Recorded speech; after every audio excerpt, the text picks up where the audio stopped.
the 2nd of October 1983. The news of the world hit newsstands with the headline, "UFO lands in Suffolk, and that's official."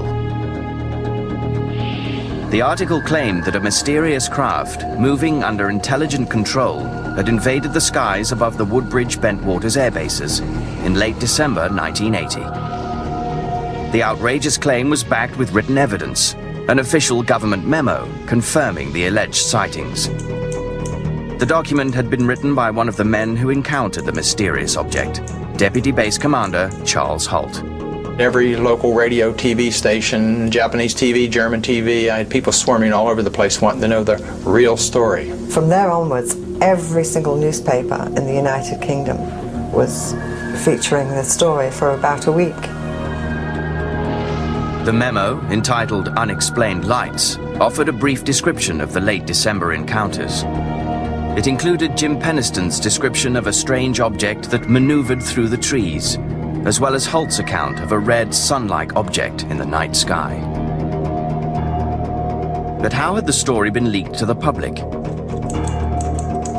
The document, known as the Holt Memo, had been brought to light by Larry Warren, a former Air Force security policeman at Bentwaters. He has no regrets. I wanted to drag people right by their hair through the thing and say, this happened. He was the one who brought this whole thing to public attention. It was his information specifically that resulted in a Freedom of Information Act that resulted in the release of the so-called HALT document. And once that single sheet of paper was out, the toothpaste was out of the tube. Warren has received both praise and criticism for his candidness. The story he tells begins like the others, but the ending is even more bizarre. In late 1980, Warren was a 19-year-old security policeman stationed at Bentwaters. According to Warren, after midnight on December the 29th, he was ordered from his post and into the woods to assist with Colonel Holt's investigation. Reaching a clearing, he saw a group of military personnel surrounding a glowing object. In this field was this object on the ground. It's like a science fiction movie, but there was something alive associated with it. It didn't come out any doors, there were no windows, it was this thing, and it was changing all the time. Drawing within a few feet of the craft, Warren says he witnessed an amazing sight. There were officers and airmen facing the object, and 3 small glowing entities standing in the light. What he observes and the other men observe that are in proximity is 3 humanoid shapes.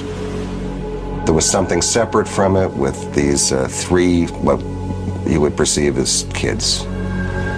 Warren then watched as a senior officer began communicating with the beings.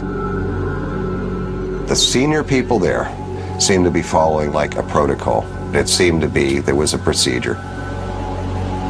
Warren was then sent from the clearing and given no explanation for what he'd just seen.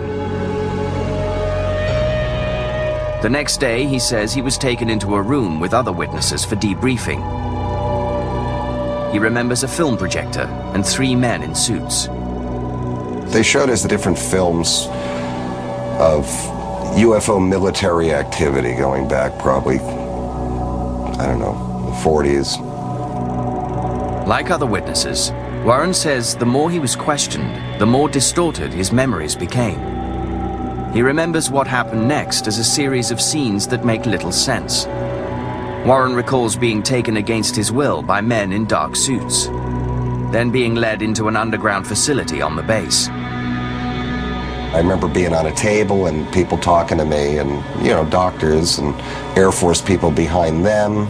I have another memory of being in a kind of like a mess hall and trying to eat something and kind of being alone at a table.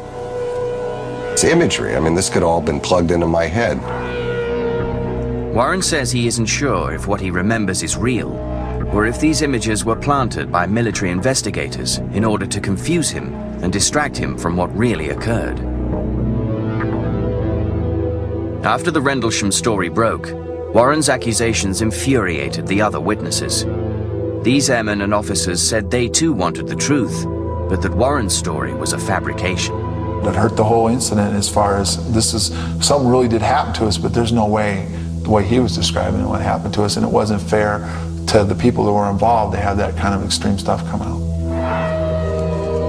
Parts of his story do correspond with other eyewitness accounts. Warren, like Charles Holt and Jim Penniston, recalls seeing a glowing craft in a clearing in Rendlesham Woods shortly after Christmas in 1980. But Larry Warren is the only airman who claims he saw alien life forms. Another problem with Warren's version of events is that no one can remember seeing him in the woods on the night in question. Nobody ever recalls him being out there that night. Nobody I've talked to all the players and just about everybody that was on the, even the fringes, and nobody remembers seeing Larry Warren anywhere except around the base in training. Warren remains steadfast in his convictions. I've never lost a minute's sleep over my role in this. I've never intentionally misrepresented anything, lied, or tried to gain anything unfairly. The contradictions surrounding the Rendlesham case have frustrated UFO researchers. While there are several seemingly credible witnesses, airmen trained to be good observers and remain calm under extreme circumstances, the discrepancies between their stories are difficult to ignore. In the years that followed, researchers struggled to unravel the mystery.